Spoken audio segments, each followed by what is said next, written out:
Good morning. आज हम exercise 13.2 के अंदर क्वेश्चन नंबर 3 करेंगे। इससे पहले हमने 2 क्वेश्चन पूरे कर लिए थे और आज का हमारा है क्वेश्चन नंबर 3। और क्वेश्चन नंबर 3 के अंदर क्या दिया गया है कि धातु का एक पाइप 77 सेंटीमीटर लंबा है, यानी धातु का पाइप वो 77 सेंटीमीटर लंबा है। इसके एक अनुप्रस्थ काट का आंतरिक व्यास 4 सेमी है, यानी एक साइड का जो है ना वो तो 4 सेमी व्यास है, अंदर का व्यास तो 4 सेमी है और बाहरी व्यास दे दिया 4.4, यानी एक आकृति दी गई है। देखो पाइप बनाना सबसे पहले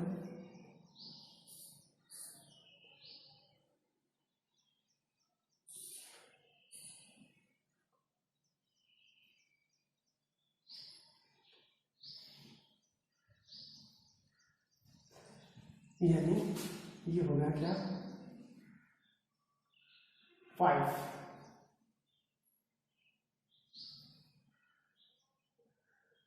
यानी खोखला पाइप है क्योंकि पाइप मोटा भी तो होता ना।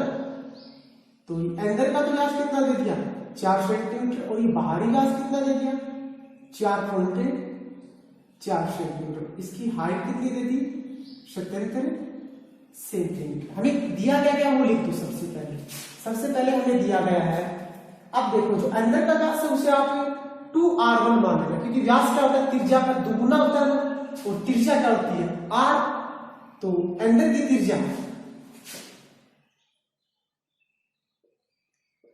आंतरिक त्रिज्या,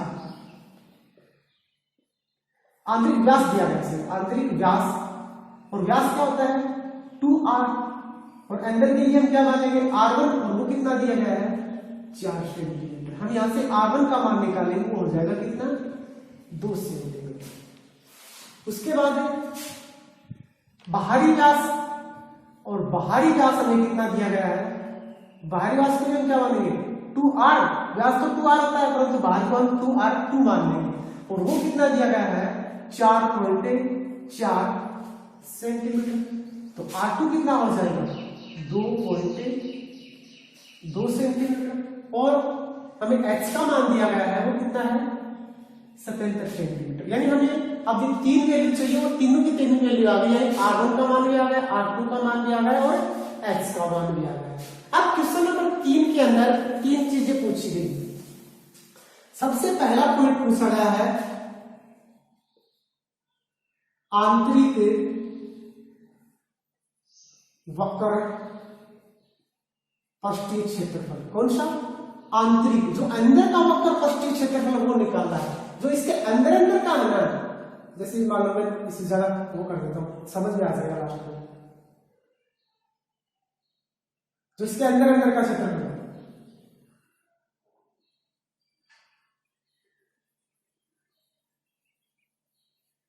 इसकी बात समझिए, अंदर वाली। तो अंदर के लिए हम कौन सी त्रिज्या काम में लेंगे r1 लेंगे ना। तो वक्र पृष्ठीय क्षेत्रफल क्या होता है 2 पाई, अंदर के लिए r1 और x माना तो 2 का 2, पाई का मान कितना होता है 22/7 r1 कितना हमारा 2 और h का मान कितना है 77। ये कितनी बार 11 से 22 44 गुणा 2 और गुणा में 11, 44 कितना हो रहा है 88 गुणा में 11, 88 कम 88, 88 को 8 को असर की 8, 11 का 88, 88 और 8 96, 968 वर्ग सेमी। यानी आंतरिक वक्र पृष्ठीय क्षेत्रफल कितना आ गया 968 वर्ग सेमी। यानी हमने अंदर का निकाल दिया, आंतरिक कितना है हमारा 968 वर्ग सेंटीमीटर। उसके बाद दूसरा पॉइंट दिया गया हमें बाहरी वक्र पृष्ठीय क्षेत्रफल। दूसरा पॉइंट हमें क्या दिया गया है बाहरी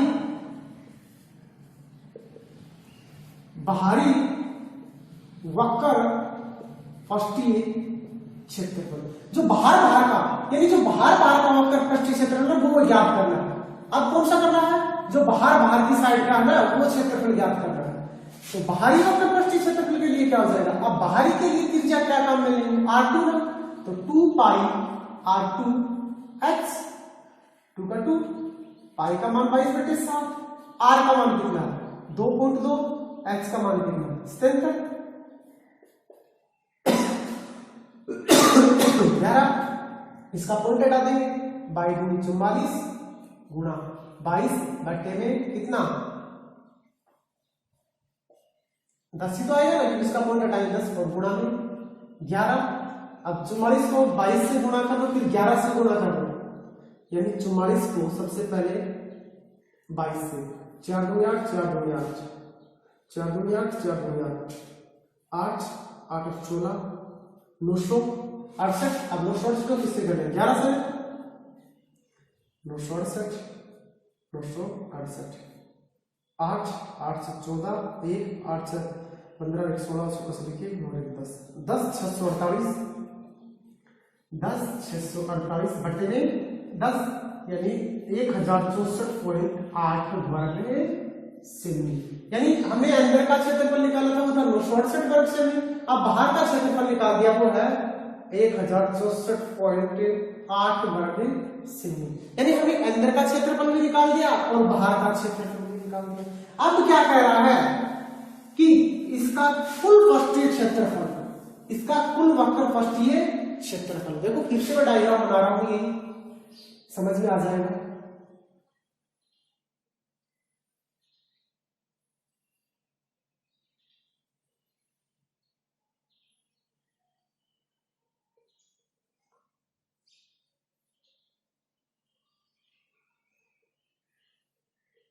यानी अब इसका पूछा है, तीसरा पॉइंट है कुल पृष्ठीय क्षेत्रफल। और कुल पृष्ठीय क्षेत्रफल क्या होगा, देखो हमने अंदर का क्षेत्रफल भी निकाल लिया, अंदर का, हमने बाहर का भी क्षेत्रफल निकाल लिया। अब जब ये बच गया, अब ये दो भाग बच गए ना, एक भाग तो ये बच गया और एक भाग ये, यानी इन दोनों का क्षेत्रफल का भी हमें पता लग जाए ना, तो हम बाहर वाले और अंदर वाले में जोड़ देंगे तो हमारे पास कुल वक्र पृष्ठीय क्षेत्रफल आ जाएगा। यानी कुल पृष्ठीय क्षेत्रफल क्या होगा, आंतरिक क्षेत्रफल प्लस बाहरी क्षेत्रफल प्लस इन दोनों का क्षेत्रफल। और इन दोनों का क्षेत्रफल क्या होगा, देखो हमारे पास पहले एक क्लास में भी सुनाया था कि एक वर्ताकार पारक है, इसके अंदर एक छोटा पारक है और यहां से एक रास्ता बना हुआ, इसका क्षेत्रफल ज्ञात कीजिए। तो हम कैसे निकालते थे, बाहर वाले के क्षेत्रफल में से अंदर वाले का क्षेत्रफल घटा देते हैं, यानी बाहर वाले की जब हम R2 मानते हैं, अंदर वाले को R1, यानी बाहर का क्षेत्रफल, क्षेत्रफल क्या होता है वर्ग का, पाई R2 की स्क्वायर में से कौन सा अंदर वाले का क्षेत्रफल घटा देंगे, पाई R1 की स्क्वायर घटा देंगे, यानी पाई पाई दोनों में है, हमारा ये सूत्र बन जाएगा। यानी इस साइड का क्षेत्रफल ज्ञात करेंगे तो हमारे पास ये सूत्र बन जाएगा। और ऐसे हमारे पास कितनी साइड है, दो साइड है, तो 2 पाई R2 की स्क्वायर माइनस R1 की स्क्वायर, ये सूत्र से हम इसका कुल वक्र पृष्ठीय निकाल देंगे। आंतरिक हमने कितना निकाला था 968 प्लस बाहरी कितना निकाला है 1064.8 प्लस 2 पाई का मान 22/7, R2 हमारे पास कितना 2.2 की स्क्वायर माइनस R1 कितना है 2, इन दोनों को जोड़ दो 0.8, 8 4 12 को 2 से 1, 6 6 12 13 को 3 से 1, 9 1 10 की बिंदु से 1, यानी 2032.8 प्लस 2 गुणा 22/7, 2.2 को गुणा करेंगे तो 4.84, यानी 2.2 को 2.2 से गुणा करेंगे तो 4.84 माइनस 2 को 2 से करेंगे 2 दूनी 4, 32.8 प्लस 2 गुणा 22/7 गुणा 4.84 में से 4 जाएगा तो 0.84 बचेगा। इसका हम पॉइंट हटाएंगे, इसका हम पॉइंट हटाएंगे, देखो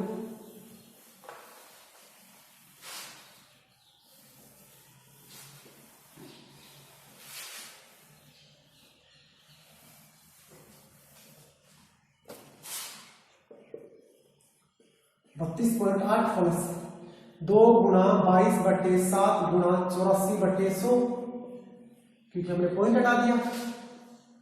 12 7 84, 22 44 गुणा 12/100, 44 को 12 से कर लो, 4 दूनी 8, 4 एकम 4, 4 दूनी 8, 4 एकम 4, 8, 4 12,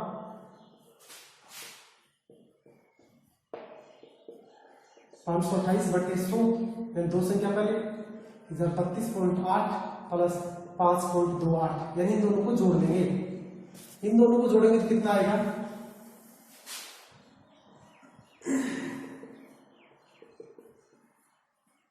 8 8 2 10, 5 2 7 1 8, 3 0 2, यानी ये आंसर आ गया इसका 2038.08 वर्ग सेमी, यानी इसका क्षेत्रफल कितना आ गया? 2038.08 वर्ग सेमी। इससे अगला क्वेश्चन है कि एक रोलर है, रोलर आप जानते हो जो बलडोजर बोलते हैं, जो आगे वाला देखो बलडोजर के आगे जो पहिया होता है उस पहिए को बोलते हैं रोलर, जो सड़क को क्या करता है? समतल करता है। तो उसी प्रकार एक रोलर है जिसका व्यास तो 84 है, उसकी लंबाई 120 है, वो एक मैदान के अंदर 500 चक्कर लगाता है और 500 चक्कर लगाने के बाद वो मैदान क्या हो जाता है? समतल हो जाता है। तो उस मैदान का हमें क्या निकालना है? क्षेत्रफल निकालना है। उस मैदान का हमें क्या निकालना है? क्षेत्रफल। और क्षेत्रफल भी किसमें निकालना है? वर्ग मीटर के अंदर। तो सबसे पहले हमें जो वैल्यू दी है उसको मीटर में चेंज कर दो। देखो ये व्यास दिया गया है, यानी किसका? रोलर का ना, रोलर का व्यास कितना दिया गया है? 84 दिया गया है। और व्यास क्या होता है? 2r। 2r कितना दिया गया है? 84। ये है सेमी के अंदर, किसमें है? सेमी में। और हमने इसको किसमें बदल दिया? मीटर में। बाद में बदल देंगे मीटर में। r बराबर कितना हो जाएगा? 42 सेमी। और इस सेमी को हमने मीटर में चेंज कर देंगे तो 42/100 मीटर। अब हम इसके हमें क्या दी गई है? लंबाई या h का मान दिया गया है, और h बराबर कितना है? 120 सेमी। इसको भी हम किसमें बदल देंगे?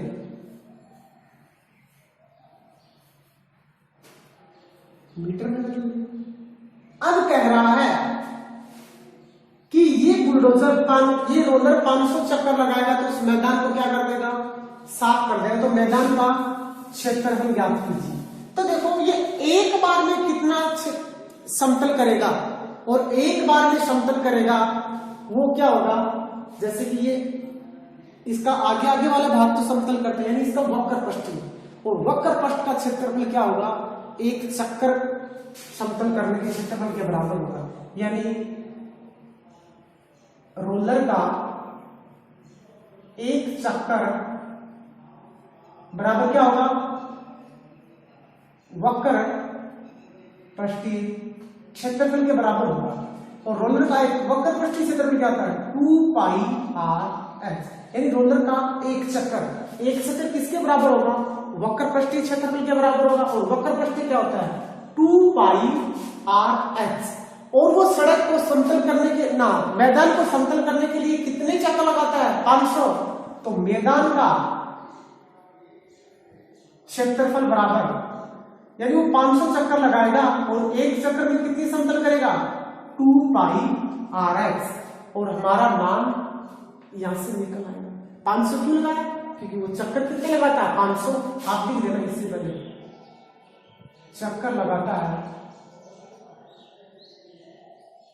बराबर 500, यानी 500 चक्कर लगाएगा, एक चक्कर में इतनी समतल करेगा तो कितनी हो जाएगी टोटल? वो कैलकुलेशन करके बता देंगे।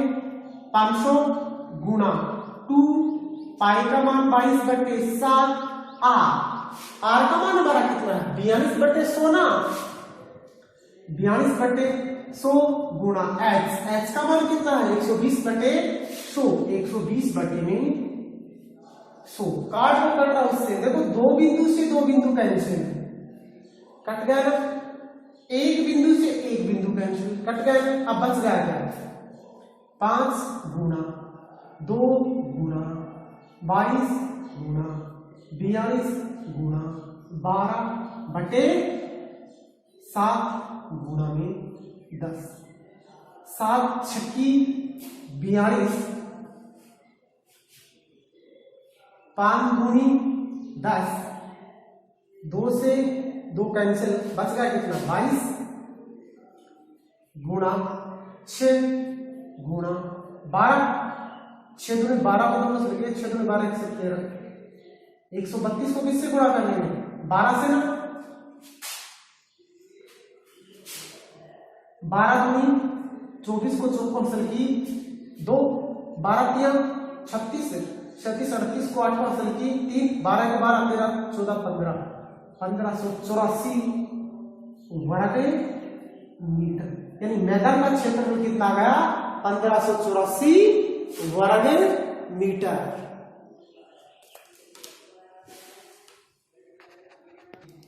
इससे अगला क्वेश्चन है कि एक बेलनाकार स्तंभ है, स्तंभ यानी खंभे है बेलनाकार, उसका व्यास तो कितना है 50 सेंटीमीटर, उसकी हाइट है 3.5 मीटर।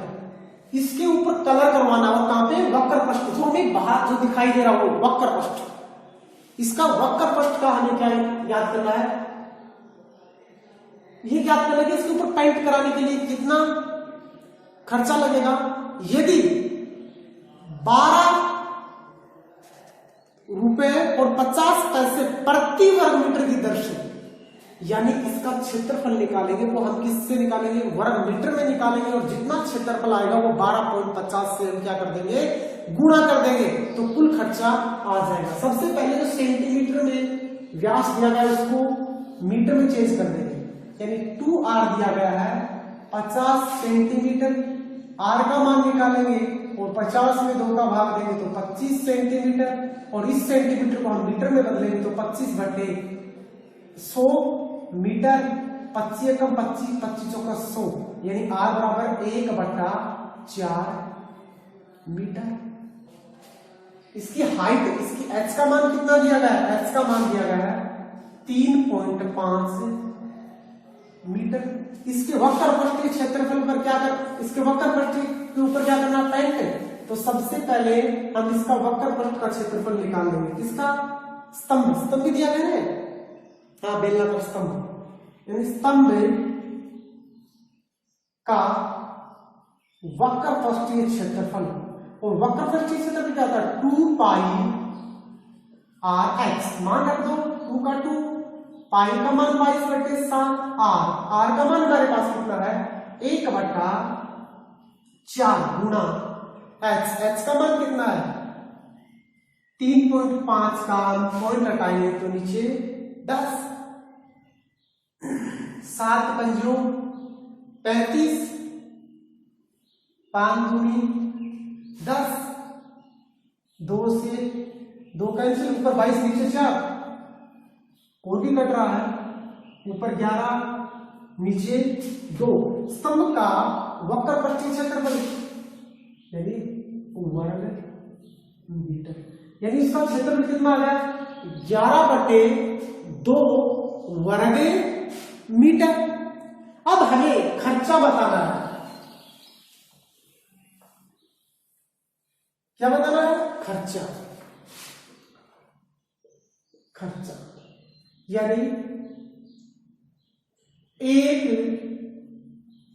वर्ग मीटर का खर्चा 12 रुपए और 50 पैसे ना, यानी 12.5 रुपए है, तो हमारे पास कितना है 11/2 वर्ग मीटर का खर्चा, यानी 11/2 गुणा 12, इसका पॉइंट हटाएंगे नीचे क्या करेंगे 100 ना, 0 से 0 कैंसिल, अब 125 को 11 से गुणा कर लो,